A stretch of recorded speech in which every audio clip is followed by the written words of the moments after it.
Coucou la famille, j'espère que vous allez bien. Coucou tout le monde, j'espère que vous allez bien aussi. Ça va faire un moment, on n'a pas tourné. Ça fait archi longtemps. Déjà, merci à nos amis camerounais. Il y a des Camerounais qui nous ont sollicité pour faire merci des vidéos encore. Oui, merci à toutes les personnes qui nous ont écrit, qui ont fait des commentaires comme quoi on ne faisait plus de vidéos. Voilà. C'est super gentil de votre part. Et en vrai, on fait cette petite vidéo aujourd'hui pour vous dire également qu'il y a beaucoup de choses qui sont passées dans nos vies. Dieu nous a bénis. Il nous a donné un magnifique petit bébé, Chilo Denise, elle s'appelle. Et c'est vrai qu'il n'y a pas qu'elle qui explique notre absence, les raisons de notre absence. Voilà. Il y a pas mal de choses en fait. Voilà. Donc, je reviens aujourd'hui barbu à la Edouard Philippe. Ah, celle que vous entendez là, d'ailleurs.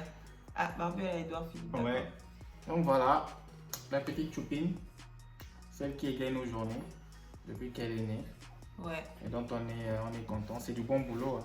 C'est pour ça qu'on est autant fatigué, on est fatigué. Hein. Le jour de sa conception, sa maman disait quoi? Donne-moi le poulet, pas n'importe quel poulet, le poulet tikka masala. C'est n'importe quoi. C'est ce qu'elle disait. Et là, l'enfant est sorti de poulet tikka masala en jaune. C'est n'importe quoi.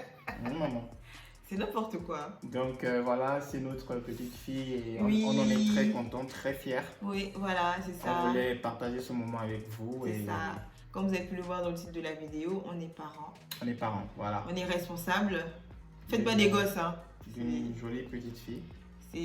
C'est dur, on dort pas la nuit. Ouais, c'est vrai. Franchement, depuis qu'elle est arrivée, après ça, franchement, je voulais te dire aussi. Hein, tu veux me dire quoi? Je voulais te dire, tu gères de fou. Oh, merci. Depuis qu'elle est arrivée, tout le monde, c'est gentil. Tu gères vraiment de fou parce que elle est en arrêt. Et, ouais, voilà, c'est ça. Je continue. C'est vrai que la nuit, l'enfant pleure. Du coup, je dors pas tellement, mais je dors quand même. Ouais. C'est compliqué.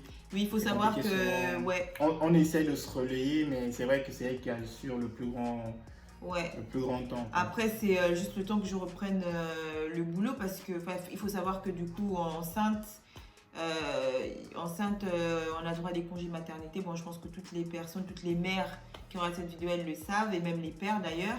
Et que du coup, après, même les grands-pères.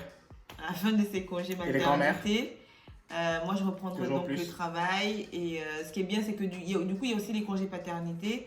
Et que du coup, monsieur, lui, il a pris par contre ses congés paternité en différé pour que moi, je puisse reprendre très bien, tranquillement le travail. Donc c'est que partie remise. Hein. Tu auras bien ta part de congé, ouais. Ta part c'est 28 jours pour moi. De manque de sommeil, j'ai envie de dire. Donc c'est ça. En gros, cette vidéo, c'était pour vous faire... Même là, la barbe blanche est sortie d'un coup. La vie de ma mère, la vie d'Ouam, j'avais pas ça avant. C'est sorti d'un coup. Voilà. C'était pour vous dire du coup qu'on a eu cette petite merveille et aussi vous dire aussi pourquoi du coup on était absent parce qu'il n'y a pas que ça comme il disait au début de la vidéo. Et puis après moi j'avoue que vous savez aussi que de façon générale je suis beaucoup plus actif pendant l'été parce que pendant l'été on est momentanément libre de toutes nos activités professionnelles. Après, ça dépend. Hein. Après, ça dépend. Ça, c'est peut-être dans ton cas. Hein. Dans mon cas, de toute façon, pendant l'été, ça va. Pendant l'été, voilà, j'ai un peu de temps. Et parce qu'il faut savoir, derrière ces vidéos-là, il y a beaucoup de travail. Hein. Il y a le montage, il y a beaucoup de choses. Oui, bah oui, après... Il y a la disponibilité aussi. Hein. C'est ça. Le temps, tout ça, c'est pas facile. C'est ça, il faut qu'on soit raccord pour tourner. C'est comment la grande? C'est quoi? La grande, pardon, s'il te plaît. C'est comment? On est en tournage là, on est en direct. La grande. Hein? Un peu de moi maintenant en fait, un peu de considération pour nous quand même. La petite elle nous big tellement que moi je l'appelle Sa Majesté Céleste. C'est-à-dire qu'elle, franchement. C'est carrément ça quoi. C'est trop. Quand elle veut de quelque chose, il faut lui donner quoi. C'est comment? La grande. En vrai, toi, je voulais te poser une question. Ouais, vas-y. Depuis qu'elle est née, qu'est-ce qui te fait chier vraiment? Mais vraiment.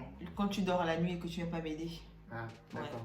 D'ailleurs, dites-nous si vous voulez qu'on fasse des vidéos genre en mode le fonctionnement du couple après une naissance. Parce que faut pas se voiler la face en fait. J'ai l'impression qu'on nous vend du rêve quand même sur la télé. Tu es d'accord avec moi? Ouais. Un bébé naît et puis tout va bien, tout est rose. Ça sent la tarte aux pommes à la maison. On se tient la main. Mais non, hein. C'est pas comme ça. Hein. Quand on vient d'accoucher là, attendez. C'est bon, attends. Tiens. quand on vient d'accoucher, c'est pas comme ça à la maison. Hein. Et en pire encore en France, on est ici, on est seul, on les voit nous-mêmes. Donc c'est ça. Depuis qu'elle est née. C'est quand même plein. Non. C'est quoi? C'est quand je lave ses biberons, il faut laver la tétine. Ça me saoule. Ouais, c'est vrai que c'est chiant. En fait, le biberon avec, tu sais, la brosse, là, comment on appelle ça? Le goupillon. Avec le goupillon. Oh, je vous jure, on connaît laver les biberons. En vrai, laver les biberons, goupillon. ça va. Mais quand tu arrives aux tétines, tu peux mourir. laver les tétines. En plus, j'ai acheté un petit goupillon spécial pour la tétine. Ouais, pour rentrer, mais c'est aussi chiant. Tu dois changer de truc, tu dois mettre le liquide. Après, tu dois stériliser. C'est tout un processus. En gros, on va vous raconter rapidement comment ça s'est passé. Oui, rapidement, bref. Hein. Donc, le jour là, bon, moi, ce qui est bien, c'est que, comme je disais, c'est Dieu, hein, tout ce que Dieu fait est bon. Donc, j'étais en télétravail. Et donc, du coup, en télétravail, j'étais à la maison et tout, tranquille. Tu vas la prendre. J'étais en télétravail, tranquille et tout, machin. Et donc, madame était en train de faire la sauce et tout, elle était en train de préparer. Et là, elle m'appelle seulement, j'entends ce mot, paf! Parce qu'en fait, on savait déjà que quand la poche des os se rompt, faut aller à l'hôpital, quoi. Enfin, il fallait aller à l'hôpital parce que du coup, elle a le staphylocoque. C'est ça, non? Le staphylo. Le strepto. Le strepto, voilà, le streptocoque et tout. En gros, c'est un truc.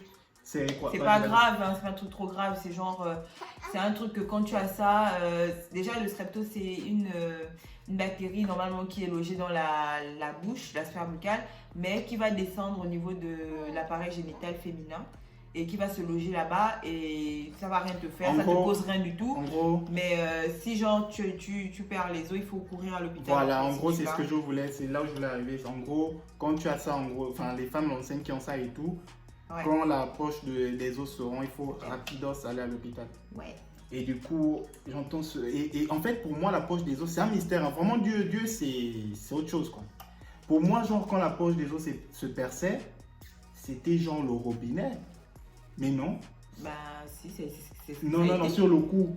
Sur le coup, ça goûtait. Non, toi, c'est parce que tu as vu que les gouttes qui ont goûté, machin. Mais moi, ce que je ressentais, c'était un robinet. Donc, du coup, paf, donc elle m'appelle et tout. Ah non, machin, la poche des os et tout, machin, tout ça là. Je dis, bon, là, écoute, ce qu'on va faire, laisse tout, laisse ta préparation. Ouais, mais il y a le riz et tout, j'ai dit, laisse tout, et laisse tout, on va à l'hôpital, on s'en bat les couilles de tout ce qui est là, quoi.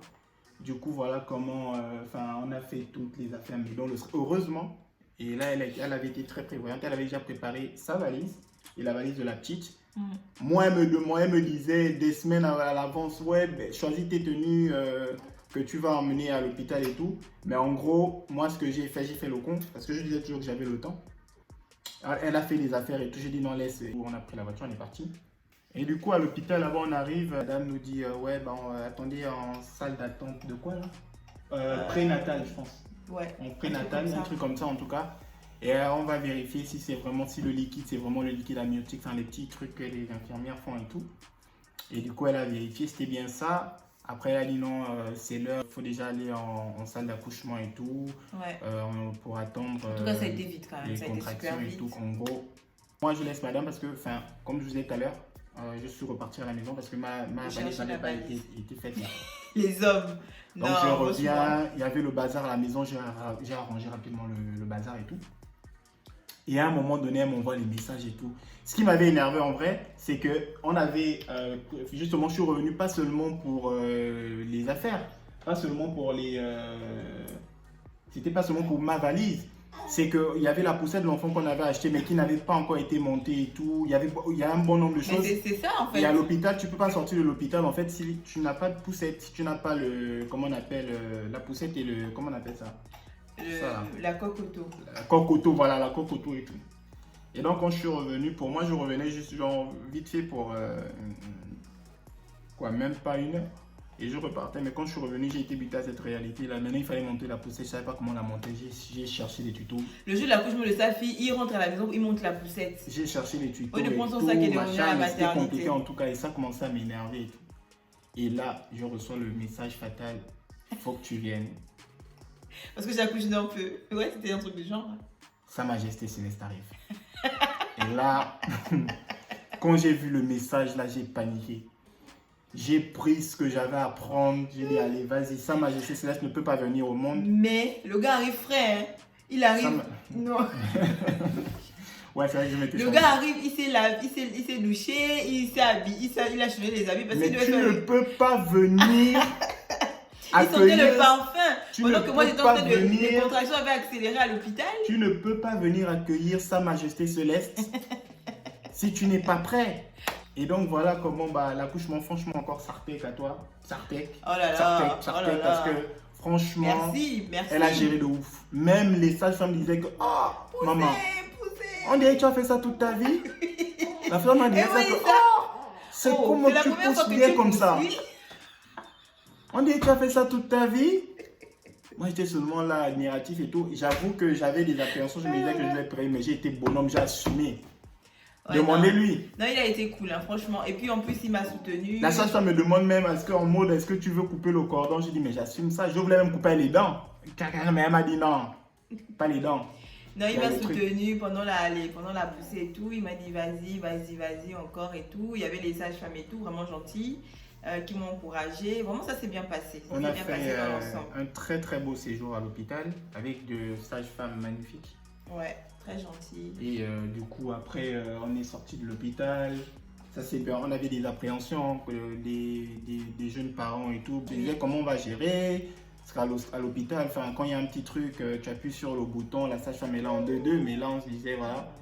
Mais Dieu merci, on est arrivé. La première semaine, ça a été machin. On découvrait notre fille. Hein. Ouais. C'était comme une nouvelle rencontre en vrai. Bah, c'est une nouvelle rencontre. Voilà.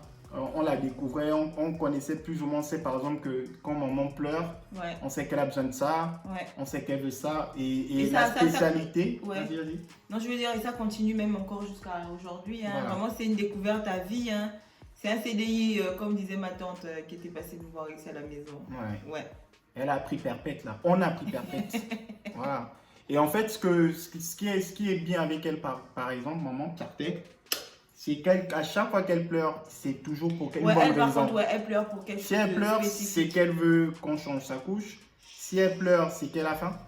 Si elle pleure, c'est qu'il y a quelque chose qui l'embête vraiment, quoi. Et la difficulté, et ce qui peut un peu tirer sur les nerfs, c'est que le seul moyen de communication du bébé, c'est les pleurs. Ouais, c'est les pleurs de 0 à 3. Vraiment, force à tous les jeunes couples. Donc, qui ont leur premier enfant. Même si, voilà. Parce que c'est pas facile. On peut se prendre la tête, on s'est pris la tête. Hein. Ouais, bah oui. On se prend la tête et tout, mais vraiment, force à nous. Et puis après, il faut se dire, hein, à partir du 3e mois, ça baisse déjà les pleurs, tout ça là. Et parce qu'ils grandissent un peu plus. Ils grandissent un peu plus et puis voilà quoi, ils grandissent et puis ils font leur nuit, ça va aller quoi, franchement, force à nous, ça passe en fait, c'est une période qui passe. Et donc du coup, même si elle a un petit froid, une petite gêne, quelque chose de très fin, ouais. Elle va toujours pleurer et avec la même intensité. Ouais. Donc en gros c'est ça. Hein. Ah par contre elle pleure, quand elle pleure son père ici non.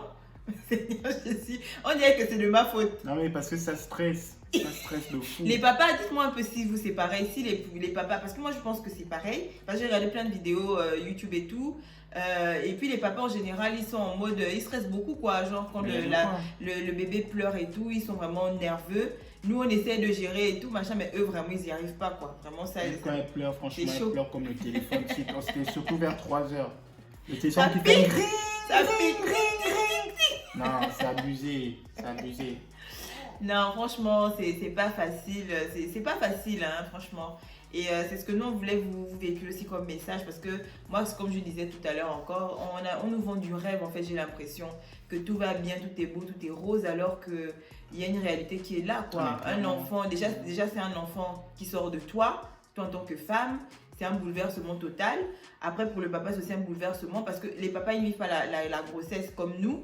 Parce que ils ne portent pas l'enfant en eux et tout, mais l'accouchement, la vie après l'accouchement et tout, ils vivent ça comme nous. Et c'est dur en fait, c'est compliqué. Et on ne nous dit pas ça assez en fait. Nos parents, nos mamans, elles ne nous disent pas ça assez, tu vois. C'est maintenant quand tu es là confronté à ça que tu te rends compte. Mais après, c'est que du bonheur en fait, parce que vraiment, surtout quand elle commence à rigoler et tout avec en fait, l'enfant en fait devient très intéressant. Enfin, pas qu'avant c'est la merde, hein, mais l'enfant devait être très intéressant quand il interagit avec les parents. Ouais. Quand tu fais un petit truc, un petit clin d'œil, ou bien tu essaies de la faire rigoler, elle rigole. Ouais. Là, l'enfant est intéressant, franchement. C'est ça, ouais. Donc voilà. Moi, le seul conseil que je peux donner aux gens, ce que je peux vous dire, c'est l'enfant, c'est beaucoup de patience. Ouais. C'est beaucoup de patience, il faut lui donner beaucoup d'amour, il faut lui donner beaucoup de réconfort. Ouais. Il faut porter votre enfant, il faut de 0 à 3 mois. Il ne faut pas suivre ce que les gens disent. Oui, n'écoutez pas ce que... l'enfant te manipule. Qu'est-ce que tu viens me parler de manipulation alors que l'enfant est encore tout petit, le cerveau dans le cervelet n'est pas encore bien formé. Ils ne se rendent pas compte, voilà. Faut pas suivre parce qu'en fait, et ça, c'est un truc aussi que je veux dire parce que nous, on a reçu beaucoup de la famille, beaucoup de visites. Ouais. Chacun vient avec ses appréhensions qu'il a de l'enfant. C'est ça. Chacun va te dire non, faut la laisser pleurer. Ouais. Chacun va te dire non, elle embête, elle manipule, machin. Mais faut aussi beaucoup écouter son instinct. Voilà, il faut écouter. En tant que parent, écoutez-vous. Voilà, franchement, c'est quelque chose de très important. Ouais. Faut s'écouter. Faut pas toujours mettre. Écouter les autres. Voilà. Voilà, tout simplement. Après, on ne demande pas, on ne dit pas que quand l'autre passe ça rentre là, ça sort là, comme on disait. Ça, ouais. Mais faut prendre du bon. Oui. Coltiner, faire un bon petit cocktail avec ce que toi tu penses de la chose et puis voilà quoi. Ouais. Donc voilà, c'est ce qu'on voulait partager. Et puis aussi, moi je voulais dire autre chose, ne secouez pas votre enfant parce que il y a un syndrome du bébé secoué là. Il y a des bébés qu'on secoue, c'est-à-dire des parents qui sont à bout. Parce que, ça va paraître bête comme ça que je dis ça. Vous allez me dire, vas-y Vanessa, on va pas secouer notre bébé. Mais en fait, le truc, c'est que quand tu es fatigué, quand tu es à bout, tu peux facilement secouer l'enfant ou bien crier sur l'enfant. Bon, crier encore, ça peut passer, mais genre secouer l'enfant ou bien faire un geste brusque. Et c'est pas bon parce qu'il y a des conséquences graves. Donc, vraiment, évitez. Si ça vous arrive, pour les personnes qui sont jeunes parents, tu poses tranquillement ton enfant et puis il peut pleurer, dans son berceau ou bien dans la chambre.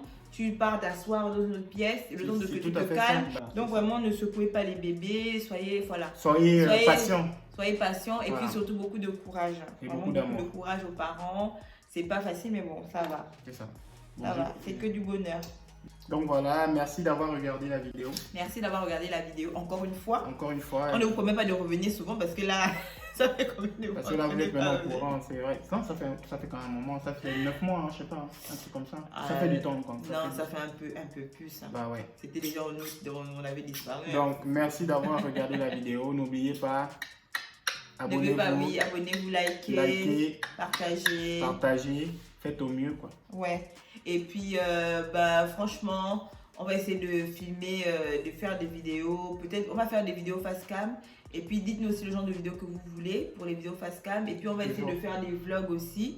De vlogger un peu notre vie au quotidien. Un peu comment on s'organise avec bébé. Et puis, pas que ça, quoi. Un peu notre... Quand on pourra. C'est ça. Et vous postez ça au plus vite, vraiment au plus vite. Voilà. Merci beaucoup et à bientôt. À bientôt. De gros bisous. Ciao, ciao. Ciao. On va qui? On a tué qui? Oh yo, on a tué qui? Yo man, on a tué qui? On a tué qui? Yo, je ne balance pas mes photos pour me faire voir.